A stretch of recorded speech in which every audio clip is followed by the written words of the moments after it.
यदा यातास्तटं ते तु तदा कोलाहलोप्यभूत भूर्लोके देवलोके च ब्रह्मलोके तथैव च।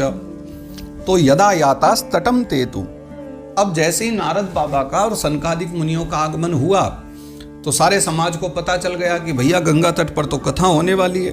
और वर्षों के बाद कानों में जब ऐसी प्रसन्नता की बात पड़ी, बड़े बड़े प्रेमी जन कथा के, उन्होंने सुना कि कथा हो रही है, तो भूर्लोके देवलोके च कोलाहलोप्यभूत, भूर्लोक में यानी पूरी पृथ्वी में कोलाहल मच गया कि नारद जी कथा करा रहे हैं, चलो भैया कथा सुनने चलें। अकेले भूमंडल में, पृथ्वी में ही नहीं, देवलोके च ब्रह्मलोके तथैव च, ब्रह्मलोक में भी हल्ला मच गया, देवलोक में, स्वर्ग में हल्ला मच गया, और भूमंडल पर तो मचा ही था कि कथा हो रही है।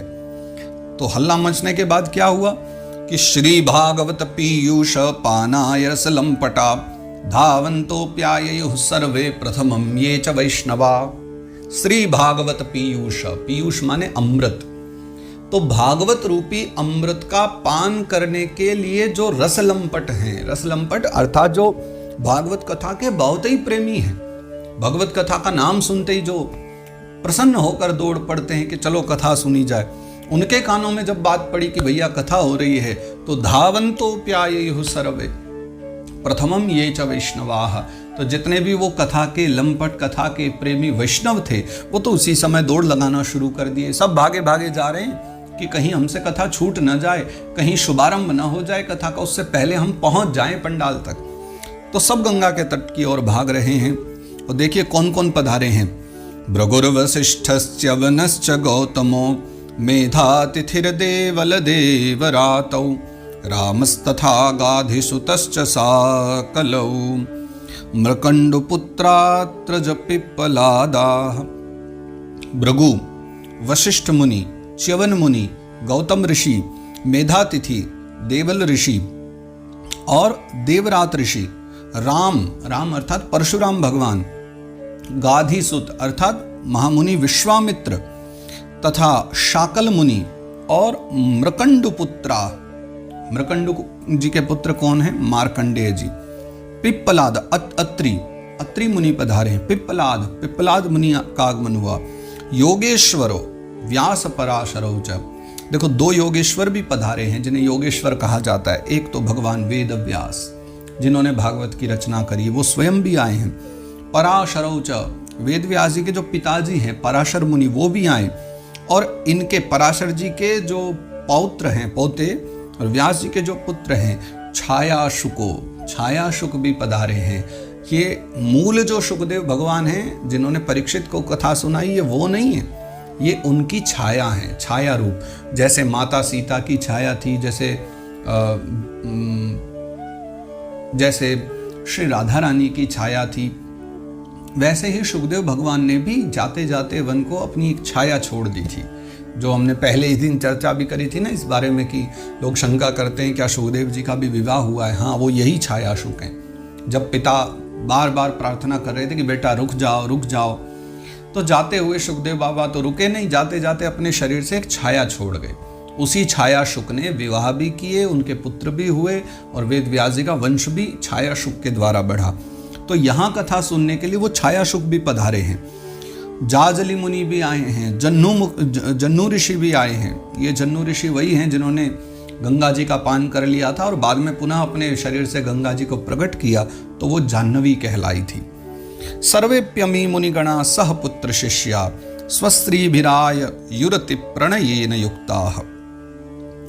तो इसके पश्चात में सर्वेप्यमी मुनिगणा, तो ये जो सभी मुनिगणों की चर्चा है, और भी जो इसमें नाम नहीं है वो मुनिजन भी, क्योंकि वहां तो हजारों ऋषि मुनिजन आए थे। सहपुत्र शिष्या, अपने पुत्रों को लेकर, शिष्यों को लेकर, और स्वस्त्रीभिराय युरति प्रणयेन युक्ता, अपनी अपनी धर्म पत्नियों को लेकर के सभी बड़े प्रेम से वहां पर भगवत कथा श्रवण करने के लिए आए। वेदांतानि च वेदाश्च मंत्रास्तंत्रा समूर्तयः 10 सप्त पुराणानि 6 शास्त्राणि तथा ययुः। वेदांतानि, वेदांत कहते हैं उपनिषदों को, उपनिषद भी आए। देखिए सावधानी से समझिए, अब भागवत कथा जो हो रही है ये कोई सामान्य कथा नहीं हो रही। करने वाले, कराने वाले दिव्य हैं, स्थान दिव्य है, श्रोता सबके सब बड़े दिव्य हैं। और ऐसी कथा में साक्षात वेद और उपनिषद भी पधार रहे हैं। सभी ने मानो एक मानव रूप धारण कर लिया, मूर्त रूप धारण करके सब आए। वेदांतानि च उपनिषदाएं, वेदाश्च स्वयं वेदाएं, मंत्राह सारे मंत्रों ने भी मूर्त रूप धारण किया, तंत्राह तंत्रों ने भी रूप धारण किया, समूर्तयः सभी मूर्त रूप होकर के मानो मानव से बन करके सभी आए। दश सप्त पुराणानि, दश सप्त यानी 17 पुराण आए, क्योंकि 18वें तो स्वयं भागवत जी हैं, 18वें को तो सुनने आए हैं। तो जो बाकी के 17 पुराण हैं वो भी सब मूर्त रूप धारण करके, और यही नहीं, षट शास्त्राणि तथा ययुः, जो 6 शास्त्र मुख्य रूप से कहे गए हैं वो सब के सब 6 शास्त्र भी पधारे हैं कथा सुनने। और कौन कौन आए हैं? गंगाद्याः सरितस्तत्र पुष्करादि सरांशि च क्षेत्राणि च दिशः सर्वा दंडकादि वनानि च। देखो, गंगाद्याः सरितस्तत्र, जो गंगा, यमुना, सरस्वती, कृष्णा, कावेरी, गोदावरी, ये सब के सब भी वहां पर आए हुए हैं। सभी जो पवित्र नदियां हैं वो भी नारी रूप धारण करके आई हैं। पुष्करादि सरांशि च, पुष्कर, कुरुक्षेत्र, नैमिषारण्य, यह जो सब सर हैं, सर यानी सरोवर, ये सभी सरोवर जो पवित्र तीर्थ कहे गए हैं वो सब पवित्र तीर्थ भी पधारे हैं। क्षेत्राणि च दिशः सर्वा, दशों दिशाएं भी मानो मूर्त रूप होकर के वहां तैयार होकर बैठ गई हैं कि हम भी कथा सुनेंगे, हमारे भी सौभाग्य हैं। दंडकादि वनानि च, और विविध जो भारतवर्ष के विविध वन हैं वो सारे के सारे वन भी दंडक आदि जो विशेष वन है, नाम ज्यादा नहीं लिए क्योंकि फिर विस्तार भय के कारण कम लिए हैं, लेकिन आदि आदि लिख करके कि दंडक आदि भी जो वन हैं वो सब भी मानव रूप धारण करके, मूर्त रूप लेकर के सबके सब कथा में आकर बैठ गए हैं। नगादयो ययुस्तत्र देव गंधर्व दानवाः गुरुत्वात् तत्र नायातान् भृगुः संबोध्य चानयत्। नगादयो ययुस्तत्र, जो हिमालय, गंधमादन आदि पर्वत हैं वो भी सब मूर्त रूप लेकर पधारे। देव, देवता, गंधर्व और दानवा, राक्षस जन भी, दानव जन भी आए। अच्छा, राक्षस और दानव ये थोड़ा, इन दोनों में थोड़ा सा भेद है। हमारे शास्त्रों में भी इनके विषय में थोड़ा अलग अलग स्थानों पर चर्चा है। राक्षस एक बुरी प्रवृत्ति है और दानव एक जाति है। दानवों का जन्म कश्यप ऋषि के द्वारा ही हुआ है, दिति के गर्भ से, लेकिन राक्षसों के जन्म विविध प्रकार से हुए हैं और ये बहुत ही ज्यादा तामसी प्रवृत्ति के हैं, लेकिन दानव भी तामसी प्रवृत्ति के हैं, एक से ही, बस थोड़ा थोड़ा भेद उनमें कहीं ना कहीं आ जाता है। तो दानव जन भी यहाँ पर कथा सुनने के लिए आए हुए हैं। और गुरुत्वा तत्र नायातान, गुरु यानी अहंकार के कारण। वैसे गुरु शब्द के बहुत सारे अर्थ हमारे यहाँ कहे जाते हैं। गुरु मतलब भारी भी होता है, गुरु माने बड़ा भी होता है। तो जिनको बड़े होने का अहंकार था, तो गुरुत्वा तत्र नायातान भृगु संबोध्य चानयत्, अहंकार वश जो नहीं आ पा रहे थे कि हम क्यों जाएं, हम बड़े व्यक्ति हैं, हमें निमंत्रण मिलना चाहिए, भृगु जी जाकर के समझा करके और सबको ही फिर भगवत कथा श्रवण करने के लिए प्रेरित करके ले आए कथा में। दीक्षिता नारदे नाथ दत्तमासनमुत्तमं कुमारा वंदिता सर्वे निषेदुः कृष्ण तत्पराः। तो जो सदा कृष्ण में तत्पर रहने वाले हैं, भगवान श्री कृष्ण के प्रेमी हैं, ऐसे जो कुमार हैं अर्थात सनकादिक मुनि हैं, दीक्षिता नारदे नाथ, तो नारद जी के द्वारा दिया हुआ जो आसन है, उत्तम आसन है, उसको सनकादिक मुनियों ने ग्रहण कर लिया। और उनके बैठ जाने के पश्चात में वंदिता सर्वैहि, फिर जितने भी लोग वहां पर कथा श्रवण के लिए आए हुए थे उन सभी ने सनकादिक मुनियों का सम्मान किया। और सम्मान करने के पश्चात में सूत भगवान कहते हैं, वैष्णवाश्च विरक्ताश्च न्यासिनो ब्रह्मचारिणः मुखभागे स्थितास्ते च तदग्रे नारद स्थितः। आसन पर बैठ गए सनकादिक मुनि, उसके पश्चात में पूरी जो समाज है कथा सुनने आया, उनमें सबसे आगे कौन कौन बैठे हैं? वैष्णवाश्च, वैष्णव बैठे, विरक्त जन बैठे हैं, सन्यासी जन बैठे हैं और ब्रह्मचारी जन बैठे हैं।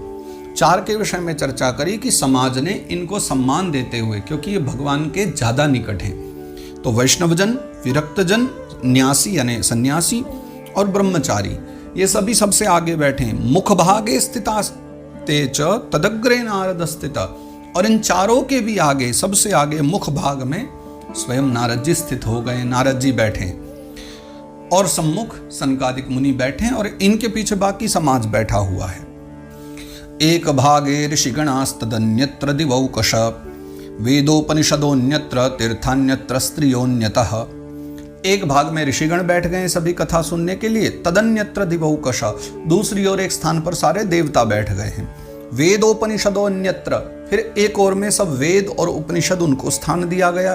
तीर्थान्यत्र, अन्यत्र एक स्थान पर फिर सारे तीर्थ बैठे।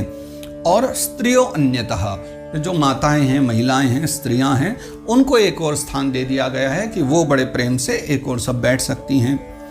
उसके पश्चात में जय शब्दो नमः शब्द शंख शब्दस्तथैव च चूर्णलाजा प्रसूनानाम निक्षेप सुमहान भूत। हमारे यहाँ आज भी आप जब कथाएं होती है ना, तो आप कभी पंडाल में जाओ और पंडाल में जा करके दर्शन करो।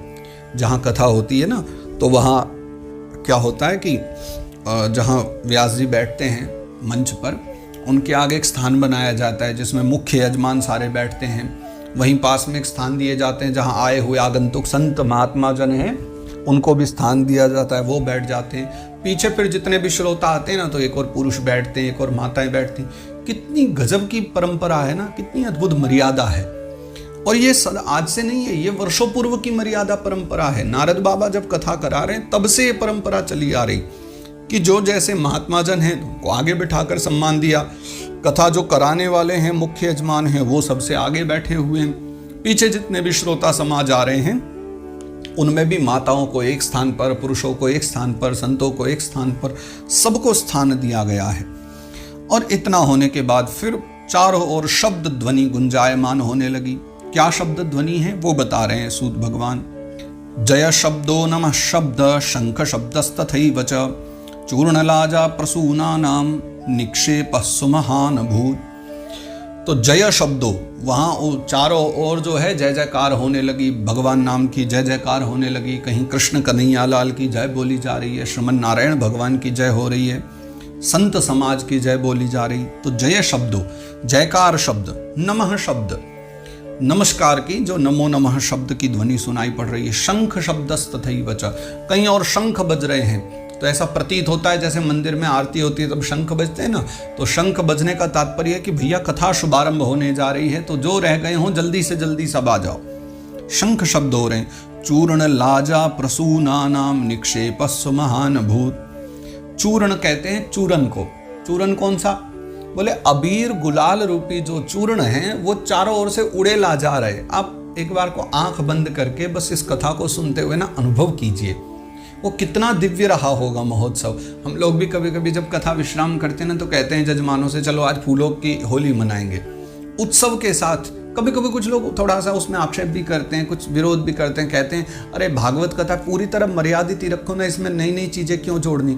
मुझे लगता है हम नया कहाँ जोड़ रहे हैं भैया। ये उत्सव मनाने की परंपरा नारद जी ने शुरू करी है, हम तो फिर भी विश्राम में कर रहे हैं। नारद बाबा ने तो शुभारंभ में करवा दी ये सारी लीला। उन्होंने तो होली पहले ही खिलवा दी सबको, बोले होली खेलो तुम और शुभारंभ करो। चूर्ण लाजा प्रसूनानाम, यानी वहां अबीर और गुलाल उड़ाए जा रहे हैं सबके ऊपर, क्योंकि कथा शुभारंभ हो रही। तो सोचिए होली का सा महोत्सव हो रहा है। लाजा कहते हैं खीलों को, जो विवाह में भी उपयोग आती करते हैं ना, दीपावली पर उपयोग करते हैं। खील उड़ाई जा रही हैं चारों तरफ, खीलों के द्वारा स्वागत किया जा रहा है कि भैया कथा शुभारंभ हो रही, तो भगवत स्वागत हो रहा है। निक्षेप सुमहान भूत, चारों ओर मानो अबीर गुलाल और खील ही खील दिखाई पड़ रही हैं। ऐसा अद्भुत एक स्वागत महोत्सव वहां हुआ है।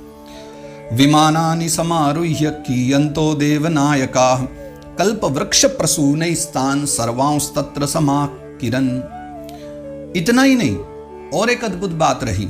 विमानानि समारुह्य, विमानों में बैठ करके कियंतो देवनायका, देवताओं में भी जो कुछ कुछ नायक जन थे ना, जैसे देवता तो बहुत सारे हैं, उन देवताओं में भी कुछ विशेष होते हैं, जैसे इंद्र, अग्नि, वरुण, यम, कुबेर, चंद्र, सूर्य। तो ये जो देवनायक कहे गए हैं, कुछ देवता गण तो अपने विमान में चढ़ गए और फिर क्या करा, बोले जहां कथा हो रही थी उसके ऊपर अपना विमान ले गए। और कल्प वृक्ष प्रसूनैस्तान् सर्वांस्तत्र समाकिरन्, स्वर्ग में जो कल्प वृक्ष है, उस कल्प वृक्ष के जो फूल हैं उन कल्प वृक्ष के पुष्पों के द्वारा वो वर्षा करने लग गए। और मानो उस होली में उन्होंने अपना भी योगदान दे दिया है। उस महोत्सव में अभी कथा हुई नहीं है, अभी तो शुभारंभ हो रही, और जब ये विश्राम होगी ना 6ठे अध्याय में, तब आप इसका और वर्णन श्रवण कीजिएगा, तब कितने आनंद होते हैं। अभी तो शुभारंभ में इतने आनंद हो रहे हैं, और अभी तो ज्ञान वैराग्य सोए पड़े हैं, अभी शुभारंभ हो ही रही है बस कथा, तब इतने आनंद हो रहे हैं कि देवता लोग भी अपने बैठ करके विमान में कल्प वृक्ष के पुष्पों के द्वारा स्वागत कर रहे हैं वहां बैठे हुए सभी श्रोताओं का।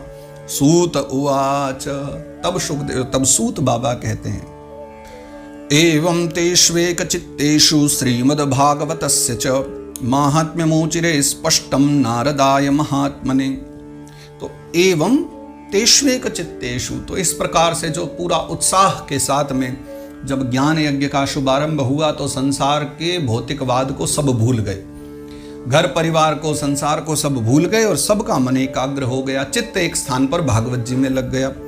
और ऐसा होते ही फिर सूत भगवान कहते हैं कि सनकादिक मुनियों ने महात्म्य सुनाना आरंभ कर दिया। महात्म्य मुचिरे स्पष्टम नारदाय महात्मने, तो नारद जी को इंगित करके सनकादिक मुनियों ने महात्म्य की कथा कहना शुभारंभ कर दिया। और फिर यहाँ से कुमारजन सनकादिक मुनि कथा आरंभ करते हैं। कुमारा ऊचुहु, सनत कुमार कहते हैं, अथते वर्ण्यते स्माभिर महिमा शुक शास्त्रजः यस्य श्रवण मात्रेण मुक्ति करतले स्थिता। अथते वर्ण्यते स्माभिर, अब हम चारों भाई यहाँ वर्णन करेंगे शुक शास्त्र की महिमा का, भागवत जी की जो महिमा है। अभी तक हमने भागवत जी में प्रवेश पाया नहीं है, हम पहले स्कंद से ही भागवत कथा में प्रवेश पाएंगे, लेकिन उन भागवत जी में प्रवेश पाने से पहले बहुत आवश्यक है कि हम उनके महात्म्य को पढ़कर भागवत जी की महिमा को जानें, इसीलिए हम महिमा सुन रहे हैं। तो सनकादिक मुनि कह रहे हैं कि अब हम वर्णन करेंगे भागवत जी की महिमा का, शुक शास्त्र की महिमा का।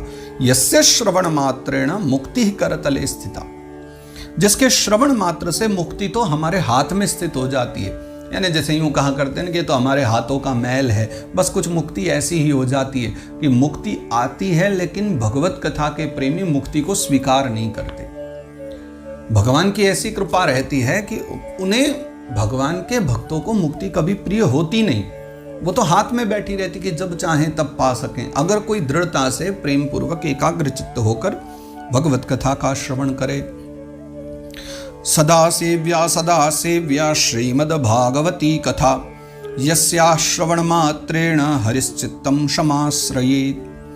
तो सदा सेव्या सनकादिक मुनि कहते हैं कि ये जो भागवत जी की कथा है इसका सदा सेवन करो, सदा सेवन करो। यस्या श्रवण मात्रेण, जिसके श्रवण मात्र से हरिश्चित्तम क्षमाश्रयेत्, भगवान श्री हरि हमारे चित्त में आकर के विराजमान हो जाया करते हैं।